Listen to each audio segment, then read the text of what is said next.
Abra sua Bíblia, por favor, na segunda carta aos Coríntios, capítulo 12. Segunda carta do apóstolo Paulo aos Coríntios, capítulo 12. E nós vamos ler do verso 1 até o verso 10.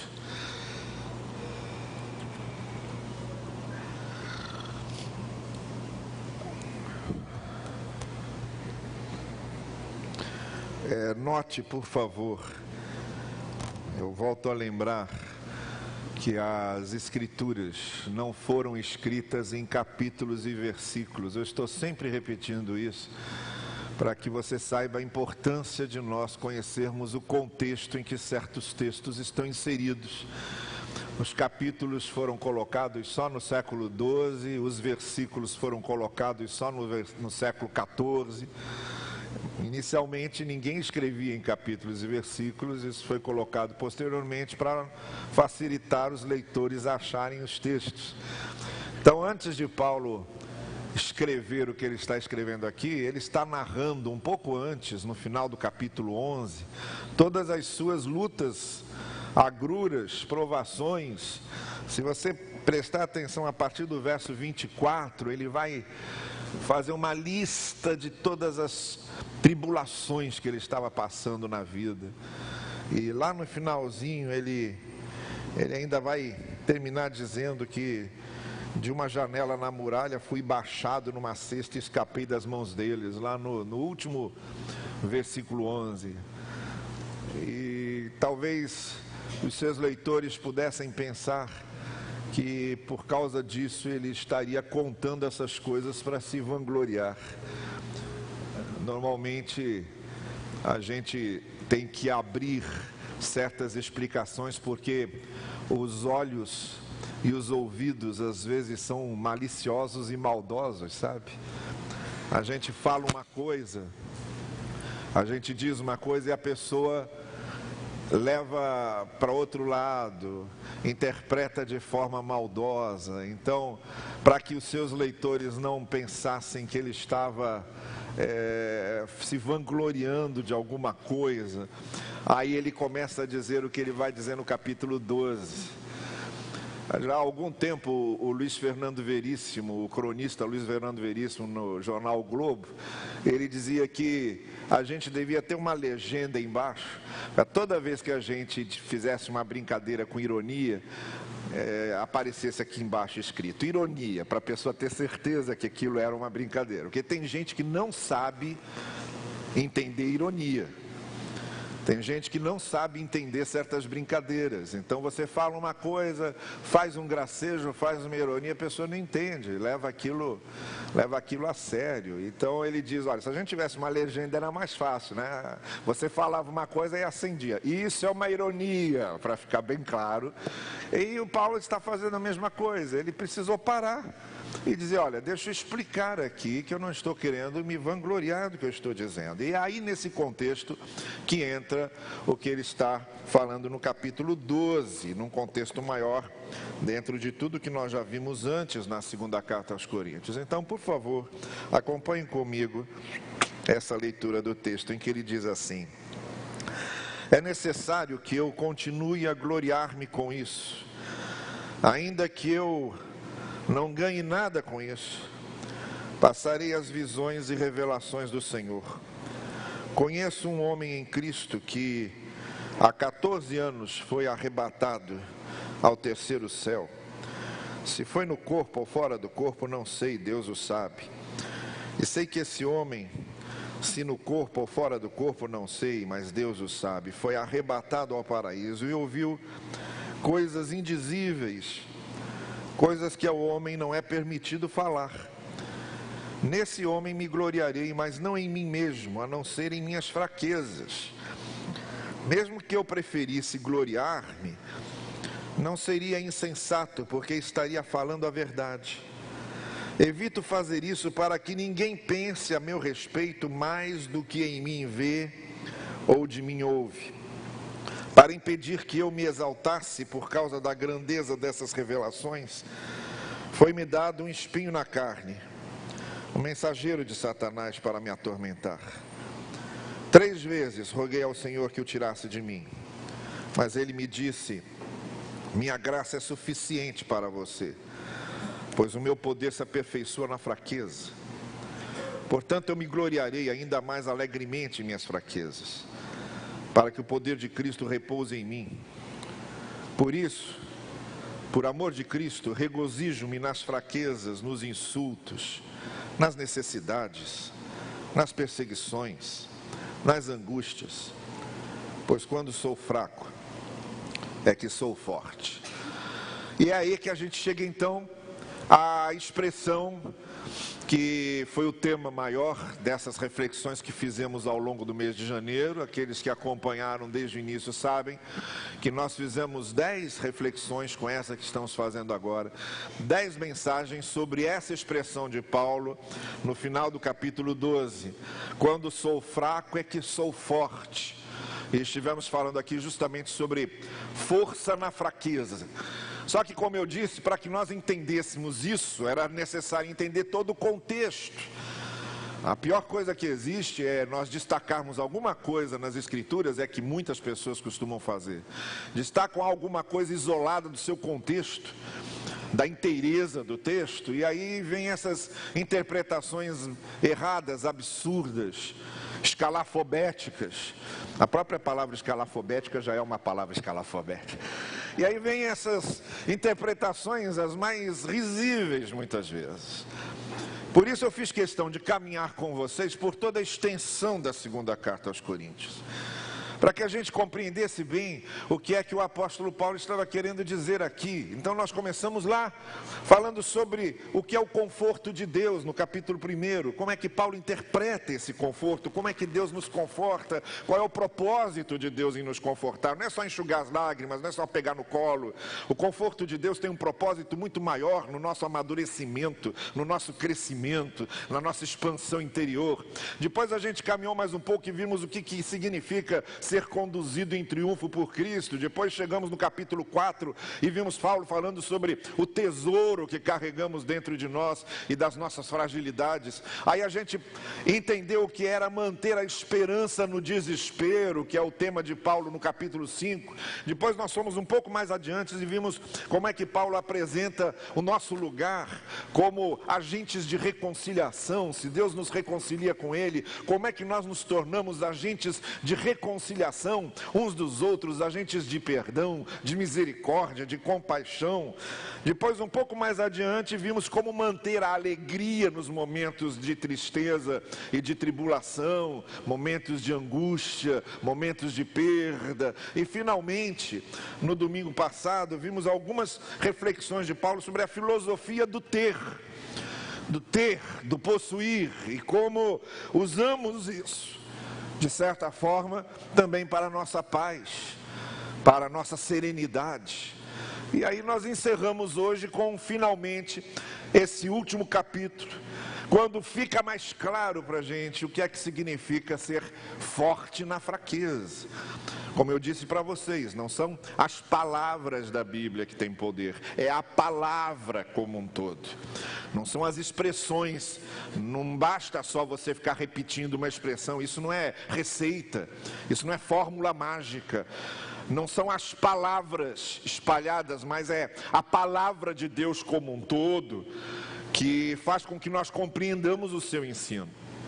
Então foi necessário que nós percorrêssemos a carta inteira, a epístola toda, para entendermos lá no final então porque é que Paulo tira essa conclusão. Ele menciona 2 expressões aqui, que eu gostaria de destacar hoje, uma agora pela manhã e outra no nosso encontro aqui à noite.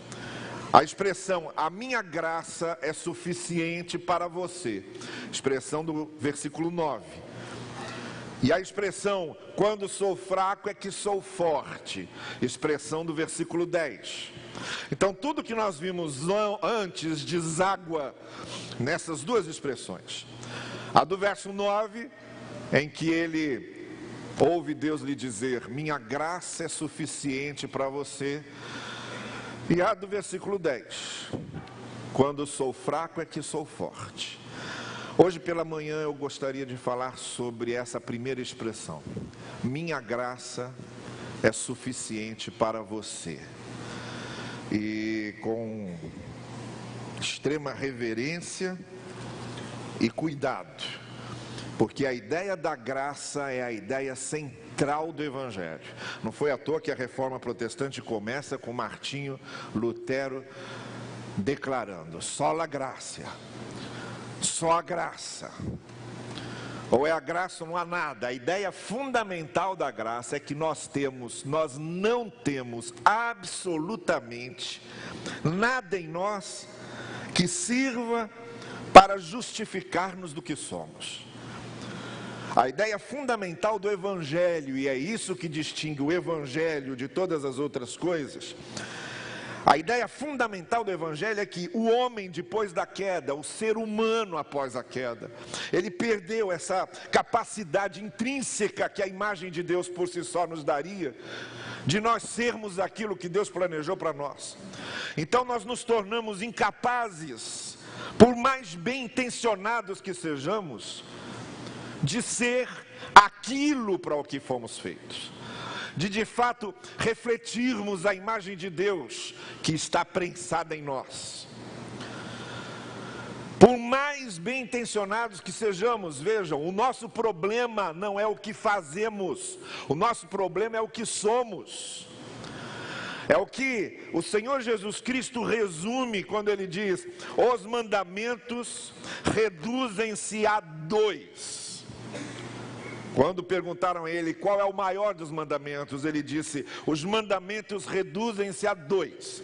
Amar a Deus acima de todas as coisas, com todo o seu coração, toda a sua alma, todo o seu ser. E amar o próximo como a si mesmo. E é aí que começa o nosso problema. Porque por mais bem intencionados que sejamos, quando nós paramos e pensamos: eu tenho amado a Deus, de fato, todos os momentos, com todo o meu ser, com todo o meu coração, com toda a minha alma, sem falhar nenhuma vez. Ou, eu tenho amado o meu próximo, sem falhar nenhuma vez. Ou ainda, não só na questão daquilo que faço, mas daquilo que sinto. O que está no meu interior em termos de sentimento. Eu posso não matar ninguém, mas será que eu nunca desejei matar? Eu posso nunca querer o mal de ninguém, mas será que eu nunca invejei? Será que quando eu paro e penso, os sentimentos que estão dentro de mim seriam por si só justificativa para me apresentar diante de Deus? E aí que o apóstolo Paulo diz: de jeito nenhum, não há um justo nenhum sequer. Quando se trata disso, por mais bem intencionados que sejamos, nós todos falhamos. E é aí que vem a graça. Por que é necessária a graça de Deus? Porque nós não somos capazes. Foi a graça que trouxe o Senhor Jesus ao mundo, foi pela graça que Ele morreu por nós, é pela graça que Ele nos salva, é porque Deus nos agracia. Não há nada que possamos fazer que cumpre os favores de Deus. E é nesse sentido que eu gostaria de caminhar essa manhã com vocês, destacando nesse texto, por que a graça é suficiente para a gente? Em que a graça é suficiente? O que a graça faz na nossa vida? De que maneira a graça opera em nossa vida, a partir dessa experiência do próprio apóstolo Paulo? Então veja, a primeira coisa que Paulo deixa bem claro aqui, que lemos, que a graça faz na nossa vida, é que ela nos dá visões a respeito do Senhor e do que Ele é. Mas por favor, compreenda-me bem, nós não estamos generalizando a experiência de Paulo, que nem fica muito clara qual foi. Ali, a Bíblia é mais feita de entrelinhas do que linhas. Paulo está descrevendo nesse texto que lemos uma experiência estática, de êxtase, e não sabemos explicar. O que ele diz aqui, até por uma questão de modéstia, inicialmente ele começa dizendo: conheço um homem que teve essa experiência, depois mais lá para frente a gente vai vendo que é ele mesmo. O que Paulo descreve aqui é uma experiência em que ele diz que foi arrebatado até a presença de Deus. Ele usa a expressão, fui levado ao terceiro céu, num tempo em que as pessoas viam o primeiro céu como esse que temos acima da gente, esse céu azul. O segundo céu é aquele céu do universo, cujos nossos olhos a nu não conseguem chegar. O terceiro céu seria a morada de Deus, mesmo na visão que aquelas pessoas tinham de em cima Deus, embaixo o mal. Bem, seja qual for, aquela era a visão da época. Paulo está expressando, traduzindo em expressões da sua época a sua experiência. Entretanto, o que importa aqui é que, assim como Paulo teve uma visão própria de Deus, é a graça que nos leva a compreender melhor Deus, que nos leva à presença de Deus, que nos leva a experimentá-lo, que nos leva a ter comunhão com Ele. Nós, por nós mesmos, não poderíamos isso. Nenhum de nós tem condições de ir diante de Deus como nós somos. É a graça que nos salva, é a graça que nos redime, é a graça que nos perdoa. Então a primeira coisa que a graça faz é abrir os canais de comunicação com Deus. A primeira coisa que a graça faz conosco é abrir o acesso a Deus. É o que o Senhor Jesus Cristo disse: eu sou o caminho, a verdade e a vida, ninguém vem ao Pai senão por mim. E como Paulo vai dizer também numa carta a Timóteo, ele é o mediador entre os homens e Deus. Ele é aquela ponte que nos liga a Deus. Nós só temos acesso a Deus por causa da graça. Ele se revelou a nós por causa da graça. Nós o conhecemos por causa da graça. Temos experiências com seu amor e com a sua misericórdia por causa da graça. É a graça que nos propicia tudo isso. Fui levado a Deus, diz Paulo. Nós também somos. Na nossa experiência de comunhão e de experiência de fé com Ele, é a graça que nos propicia isso. Nada conseguiríamos diante de Deus se não fosse a graça. É por isso que eu tenho repetido aqui, que me preocupa tremendamente a maneira como certos segmentos evangélicos estão querendo vender a graça de Deus, negociar a graça de Deus, fazer barganha com a graça de Deus. A graça de Deus é favor imerecido, nós não a compramos, nós não pagamos por ela. Deus nos ama, não porque nós mereçamos, mas porque nós precisamos do seu amor. Deus nos ama porque Ele sabe que precisamos ser amados por Ele. É aquele cântico que nós já cantamos aqui algumas vezes. Ninguém poderia obrigá-lo a vir. Ele veio espontaneamente, Ele veio porque quis. Aquela gente ao pé da cruz, na crucificação, gritando: desce da cruz, se tu és filho de Deus, desce da cruz. Não havia nada que podia impedir Jesus de descer daquela cruz se Ele quisesse. Só uma coisa o impedia, era a sua própria vontade. Ele não quis, porque Ele sabia porque estava fazendo aquilo. Ele não quis, porque Ele sabia a razão de estar ali. A única coisa que impediu Jesus de descer daquela cruz foi a sua graça, foi a sua misericórdia, foi o seu amor por nós. Nada pode comprar o amor e a graça de Deus. Deus nos ama e ponto. Deus nos cobre com sua graça e ponto. E tudo que nós conseguimos nessa vida é por conta da graça de Deus. A segunda coisa que Paulo deixa muito claro nesse texto, uma segunda coisa que a graça faz conosco ela ajuda a manter a confiança naquilo que não compreendemos.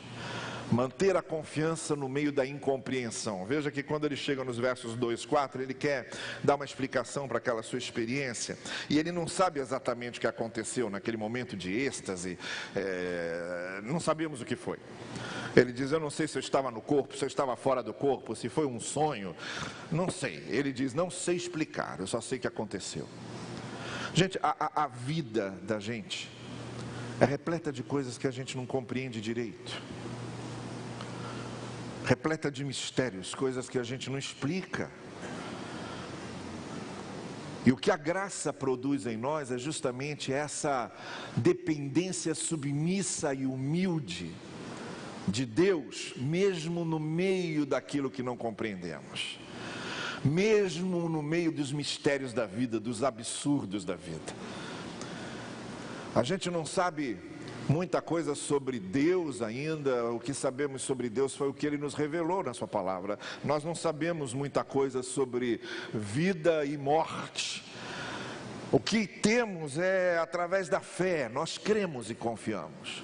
Há coisas que acontecem na nossa vida que a gente não sabe explicar. Há ações de Deus, há propósitos de Deus, desígnios de Deus que nós não sabemos explicar. Bem, o que Paulo diz é o seguinte: eu não sei explicar, mas eu sei que está lá, nas mãos dele. Confiança no meio da incompreensão. Aquilo para o qual nós não temos resposta, nós confiamos. A fé vem justamente dessa certeza de que Deus está nos conduzindo para o cumprimento do seu querer, da sua vontade, para aquilo que Ele tem preparado por nós, independente das coisas que compreendemos ou não aqui. Nós todos somos diante de Deus como aquelas crianças que éramos e que nossos pais precisavam ouvir com paciência certas coisas que dizíamos. Eu lembro da Laura, minha filha. Laura sempre foi meio gaiata assim, puxou a mãe. Então, o que ela uma vez, ela quando estava fazendo violino, aula de violino, ela chegou em casa e disse assim para a Luísa, estava ouvindo as duas conversarem, ela vira para a irmã e diz assim: Luísa, sabe o que é que eu vi? Eu vi um violinista cego tocando violino e acompanhando o maestro. Aí a Luísa estranhou aquilo e perguntou: o violinista cego acompanhando o maestro? Mas como é que ele acompanhava o maestro regendo se ele era cego? Aí a Laura falou: não, é que o maestro chegava pertinho e ia dizendo as notas: dó, fá, ré. Aí ela dizia assim: mas como? Como que ele conseguia ouvir e enxergar? Ela falava: é porque o maestro falava em braille para ele. Olha, criança tem essas, sabe, essas coisas assim de criança, que se a gente quiser botar na lógica não consegue. Olha só, diante desse Deus, que é o Senhor do universo, a pior arrogância que a gente pode querer ter é ter a pretensão de achar que podemos compreender tudo. A beleza da ciência é exatamente isso. A ciência por si só, quando é levada a sério, ela não produz só esclarecimento, ela produz espanto. O verdadeiro cientista, quanto mais ele se aprofunda, mais ele se espanta, mais ele contempla com espanto as coisas que ele está descobrindo. Há na ciência verdadeira uma humildade de que eu estou conhecendo só em parte. Eu estou conhecendo só alguma coisa, mas não posso dominar tudo, não consigo dominar tudo. Se isso se refere ao mundo físico em que vivemos muito mais com relação a Deus, mas é a graça que faz com que nós confiemos naquilo que nós não compreendemos nem podemos explicar direito e permaneçamos confiantes naquilo que o Senhor está conduzindo. A terceira coisa que Paulo diz é com referência a suportar os espinhos da carne nessa vida. Lá no versículo 7, 8, no verso 7, no verso 8, ele vai dizer: olha, para impedir que eu me orgulhasse, me tornasse soberbo, me exaltasse, o que eu recebi? Eu recebi um espinho na carne aqui, alguma coisa que me incomodava. E me incomodava tanto, diz ele, que eu pedi ao Senhor 3 vezes que Ele retirasse esse espinho da carne. E aí Deus responde: a minha graça é suficiente para você. O que significa o seguinte: na vida, há certos espinhos dos quais a gente não consegue se livrar. E a graça de Deus, ela não se manifesta quando está tudo em ordem. Ela se manifesta justamente na dor. Ela se manifesta na angústia. Ela se manifesta na ansiosidade. Não importa qual era o espinho da carne de Paulo, alguns estudiosos, comentaristas bíblicos, pesquisadores da crítica bíblica, dão algumas sugestões, dizem que talvez aquele espinho na carne de Paulo fosse a doença dos olhos que ele tinha, que ele não conseguia enxergar direito, fosse o seu passado de ter matado cristãos, fosse algum problema físico, não se sabe, não sabemos o que era, mas é bom que seja assim. Porque não importa qual seja o espinho da carne de Paulo, todos nós temos os nossos. Cada um de nós tem o espinho na carne com o qual tem que conviver. E o que Paulo está dizendo aqui é que nós, pela graça de Deus, suportamos esses espinhos, vamos convivendo com essas angústias, vamos convivendo com essas faltas, vamos convivendo com essas perdas, vamos convivendo com essas tribulações, vamos convivendo com essas imperfeições, vamos convivendo com essas lacunas, vamos convivendo com essas frustrações, vamos convivendo com certos fracassos. A nossa vida, como vem em ondas, ela vem em momentos bons e momentos ruins. Não existe esse conceito de felicidade.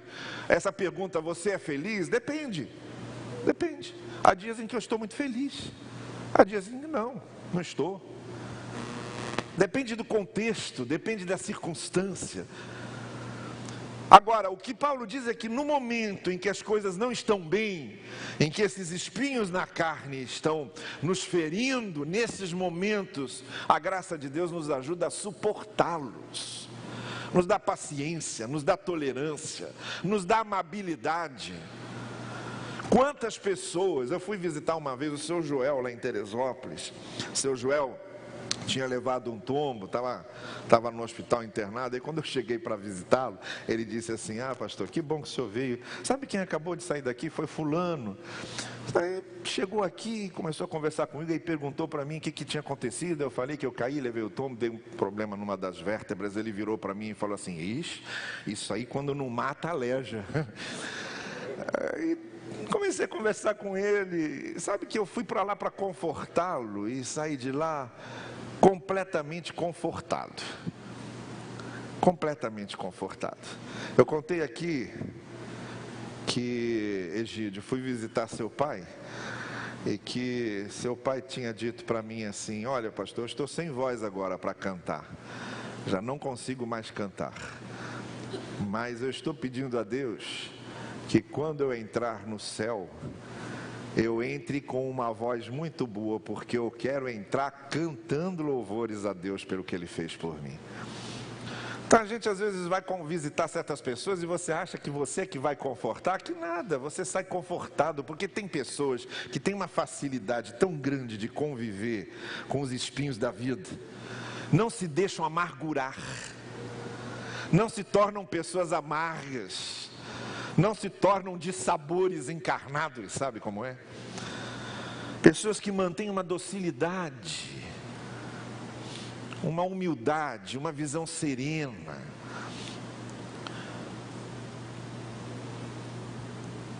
Eu estava com meu pai, logo que meu pai foi operado, e estava ajudando ele a colocar, a tomar uma sopa, aquela sopa de hospital, que é uma delícia, é para gourmet aquilo. Então tomando a sopa e ajudando a botar, ele deixou escorrer a sopa no queixo. Aí eu fui pegar o guardanapo e falei: não, meu filho, é assim mesmo, é assim mesmo. Sabe, quando a pessoa começa a ter consciência dos seus limites, das suas limitações, mas encara as suas limitações com serenidade. A pior coisa que existe é a gente não saber conviver com os espinhos da carne e da vida. Mas quem nos ajuda a suportar esses espinhos e conviver bem com ele é a graça.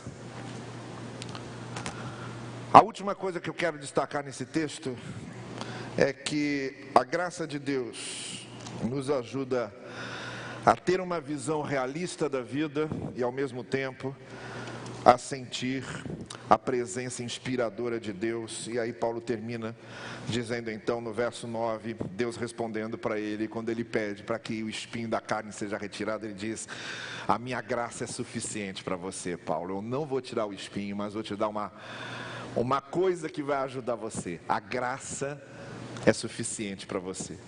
E aí ele, diante daquilo, ele conclui no verso 10 dizendo: é aí que eu sou forte. Quando eu conheço minhas fraquezas, quando eu conheço minhas fragilidades, e ao mesmo tempo, com essas fragilidades, quando eu dependo da força de Deus, é aí que eu sou forte. Estão entendendo o raciocínio de Paulo? Ao mesmo tempo que Paulo tinha uma visão realista da vida, do que a vida é, não era um ingênuo, nem era um auto-enganado. A pior coisa não é ser enganado pelos outros, é a gente ser enganado pela gente mesmo. Nós nos enganarmos, nós termos fantasias na nossa cabeça que se tornam realidade para a gente. Nós sermos nossos piores enganadores, essa é a pior coisa. Paulo não tinha auto-engano, ele não se enganava. Ele não era o seu próprio trapaceiro, ele não se auto-trapaceava. Ele tinha uma visão verdadeira, realista da vida, ele não era um ingênuo infantil.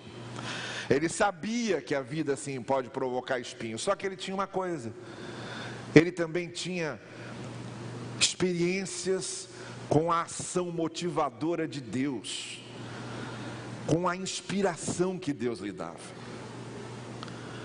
O que Paulo está dizendo é que o que a graça nos proporciona é que ao mesmo tempo em que vamos tendo uma visão realista da vida, sem sermos imaturozinhos, criancinhas, infantis, birrentos, choramingões, ao mesmo tempo em que a gente é adulto, é gente crescida, gente amadurecida por dentro, ao mesmo tempo em que somos maduros e temos uma visão realista da vida, nós vamos tendo inspirações de Deus que nos motivam.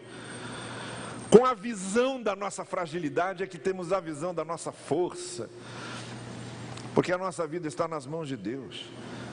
E se Deus é por nós, quem será contra nós? Mas somos todos mais do que vencedores naquele que nos amou. E isso não quer dizer fechar os olhos para a realidade.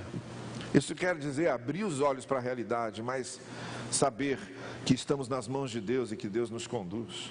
Olha, o coral cantou agora há pouco aqui, o Sou Feliz com Jesus. O nome dessa música em inglês, que é de um compositor inglês, é Tudo Está Bem com Minha Alma, ou Tudo Está Bem Comigo. Aquilo que foi traduzido, que eu sou feliz com Jesus, em inglês no original é tudo está bem comigo. Sabe por quê? Porque o Gates Spafford, que foi o autor dessa letra, era um evangelista inglês que tinha ido aos Estados Unidos participar de uma série de movimentos de avivamento, e como ele ficaria lá muito tempo, ele foi antes, e a família foi depois de navio. Isso nós estamos no século XIX. A família foi depois de navio. Só que a esposa e as filhas na viagem, o navio afundou e morreram na viagem. Spafford recebe essa notícia lá nos Estados Unidos, no meio do seu trabalho, enquanto ele estava lá pregando a palavra de Deus.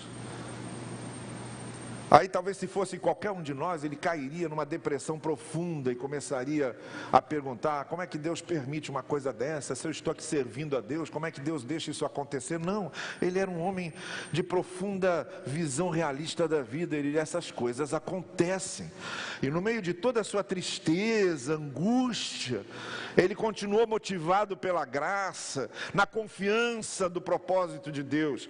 No caminho de volta, ele voltando para a Inglaterra, na viagem de navio, o capitão do navio, que estava sabendo da história, no local aproximado onde o navio com sua esposa e filhos havia naufragado, ele o chama e diz: Pastor Spafford, foi aqui, nessa área, que o navio com sua família afundou. Aí ele chegou na murada do navio, ficou olhando, fez ali uma oração agradecendo a Deus o privilégio de ter convivido com sua esposa e com suas filhas no tempo que ele teve. Saiu de lá, foi para sua cabine e escreveu essa letra: se paz a mais doce me deres desfrutar, se dor a mais forte sofrer, ó seja o que for, tu me fazes saber que feliz com Jesus sempre sou. O que é que produz isso? É o coração humano? São nossos desejos? São nossos sentimentos? É nossa compreensão limitada? O que produz esse conforto e essa consolação na vida, o que produz a certeza de que o propósito de Deus permanece, é a graça de Deus em nós. É a graça que produz isso em nós. Por isso, Deus diz a Paulo: a minha graça é suficiente para você. Entre as coisas que nós perdemos, e quantas coisas nós perdemos nessa vida? Entre as coisas que não dão certo, e quantas coisas não dão certo? Entre as coisas que nos frustram, quantas coisas nos frustram aqui? Entre as coisas que nos ferem, quantas feridas a gente vai adquirindo? Entre as coisas que nos fazem chorar, quantos motivos temos para chorar? Entre tudo isso, vai nos fortalecendo e vai nos motivando como algo suficiente para a nossa vida, a graça de Deus. Não é algo que nós compramos na barraca da feira aqui do lado. Não é algo que encomendamos pelo correio. Não é algo que nós adquirimos nos nossos estudos escolares. É algo que nos vem pela nossa experiência com Deus e sua graça. Somente aqueles que experimentam a graça de Deus sabem o que significa isso. Só aqueles que têm experimentado a dependência da graça de Deus sabem o que significa: a minha graça é suficiente para você. Só os que experimentam a graça de Deus sabem o que isso significa.